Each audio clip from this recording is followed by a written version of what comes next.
James Matthewson. Thank you very much indeed, both of you, for joining me this afternoon. So, Matthew, I'll start with you. We've heard there from Catherine, Rishi Sunak setting out all these different ways in which he's going to combat antisocial behaviour. Why should the public believe that this time it's different?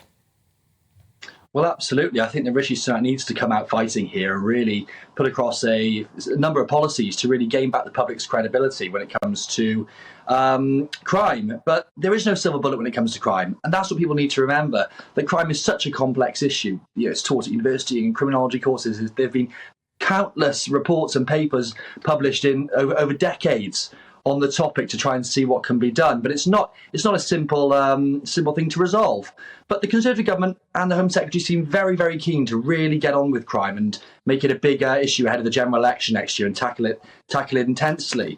But I think a lot of the public are wearing thin of promises and then what's actually being seen delivered on the streets. So, for example, a lot of people are seeing the government and the police force mainly as, in this country, having a two-tier system. They're seeing the government saying one thing about cracking down on certain areas, really taking burglary seriously, and as you just mentioned, and then they see the police focusing on hate crimes over burglaries. And, the Home Secretary is then going on to Twitter and saying that they need to focus on burglaries, but at the same time, they're not really listening. So I think the police force really aren't listening to the government as much as it should be.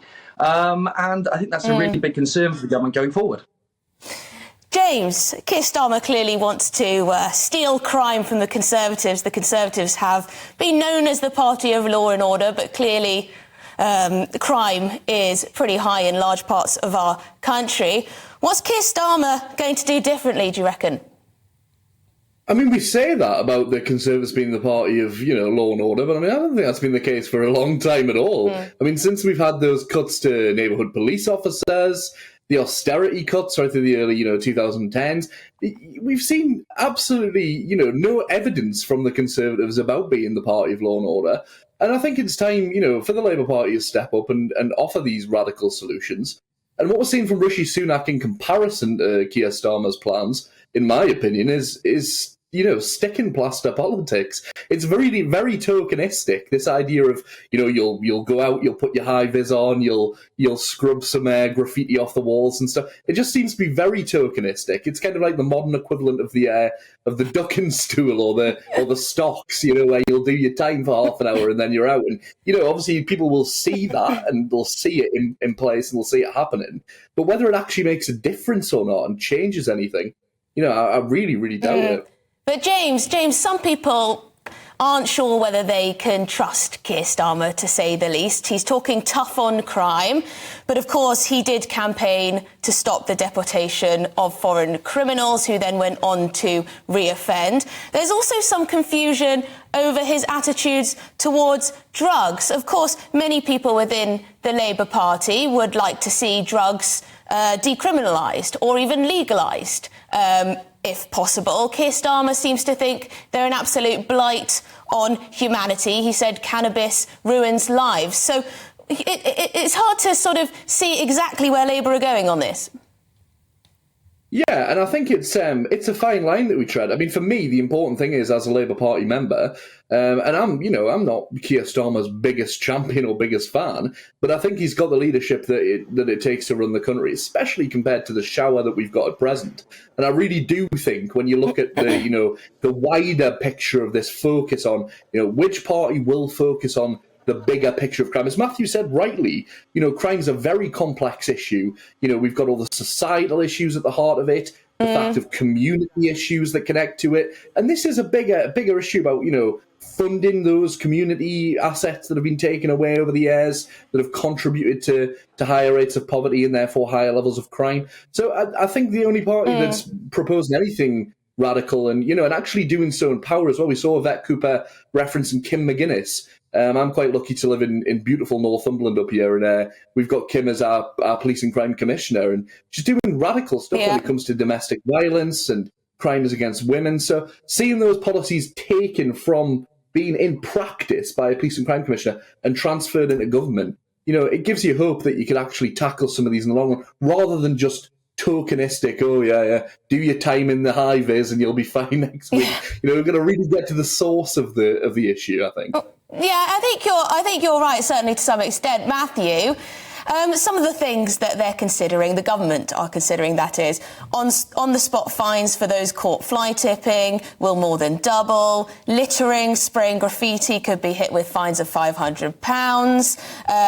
Plans for suspects to be tested for drugs as part of a hotspot policing strategy. Also, banning the sale and possession of nitrous oxide, aka laughing gas. All of this depends on police officers being on the streets and witnessing these crimes. Now, I don't know about you, but I was walking around an area of London the other weekend, and there was clearly crime going on the streets. No police officers noticed. They just got away with it. Absolutely, and I think we all see it every day. You just pop out for a walk outside of my apartment in Cardiff and walk around the corner, and there's fresh graffiti on the walls quite regularly. There's nitrous oxide canisters, just in plain sight on the weekends that have been dumped there by youths. And I think there is a public perception that the police that they've been let down by the police in recent years. I think the police really do need to step up their level of basic community support and, really take it up a level, because the public really do expect the police to get the basics right. And when they see on the TV, that the police really are dealing with issues such as online hate crimes, and they're not dealing with the day-to-day bread and butter issues that they really should be. And when they then go on Facebook and Twitter and see them. But Matthew, is that more the fault of the government than it is the police? Because it is the government that have created this extremely complex legislation. It seems to me sometimes the police don't know exactly what they're supposed to be doing. They think they're supposed to be policing Twitter. They think they're supposed to be policing the streets. And all of this legislation is just making it pretty difficult for them. Well, the Home Secretary has openly said on a few cases, such as the young boy, such a few times we've seen them in Yorkshire, where she's come out and said, you're not applying the law correctly to the police. And I think the Home Secretary does need to bring the police in. But remember, a lot of crime has changed in recent years. We've now gone onto a system of society where a lot of things are done now online. We're in a much more globalised world, and the police are trying to react to that, and so are politicians. And there's obviously going to be issues there where people are caught in the crossfire of trying to resolve those issues, because there are serious issues when there are death threats online and that sort of thing. But people tweeting their political opinions online should never in 1,000 years contemplate being arrested. I mean, James, that is a point. I mean, people see Keir Starmer. They see that he's been photographed taking the knee, which was then something that police officers also did at Black Lives Matter protests, I believe. We also saw the police being quite weak when it came to Extinction Rebellion. People do perceive the Labour Party as being in support of these kind of groups, wrongly or rightly. It does seem like Keir Starmer is happy to go along with the sort of latest trends, political activism, etc., etc. Do you think that people might look at Keir Starmer and the Labour Party and think, nah, you're not going to be tough on crime? You're too woke, basically. Too woke. I'd be hesitant to call anti-racism a trend, to be honest. But no, taking the knee. That's not what I said. Taking the knee. Taking the knee is not a trend. It's something that people have the right to do in a free society, to stand up for what they believe in. Do you think police officers should take the knee, James? At the core of what you do, I think police officers should have the right to do what they wish to do to show solidarity with communities. And I mean, if you think about the issues between race relations and the police in this country, and the mistrust in communities, that have faced police violence.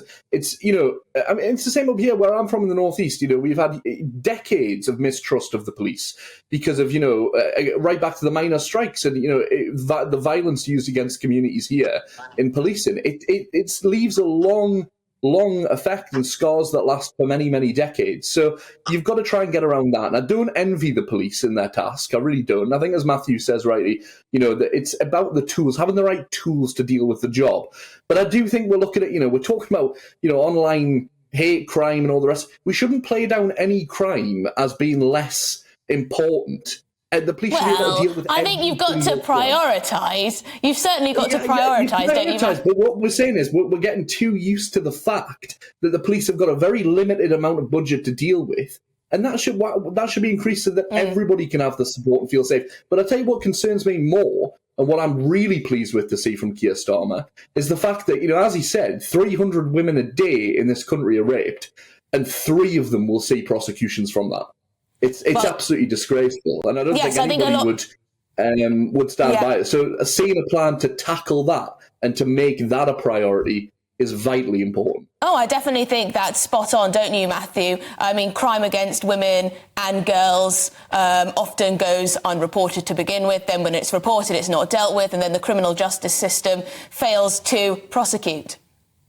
Absolutely. And that should be one of the main areas of focus for the police. Instead of going to pride marches and dancing alongside them and all this sort of thing, which a lot of people get very frustrated at when they see resources being wasted in that way. And I think there's some real areas of concern in this country with certain crimes that aren't being dealt with as seriously. Now we've covered burglaries, we've now covered rape as well. And these areas really need to be taken seriously. But everyone knows that Labour aren't serious on a lot of these issues. Everyone knows that a lot of the Labour front bench are very weak when it comes on crime. They don't want to resolve a lot of the issues. They want to legalise and decriminalise a lot of drugs, but at least be honest about it. Tell the public that that's your opinion, that's where you stand. Don't try and out-conservative the Conservatives on law and order, because it just simply isn't going to work.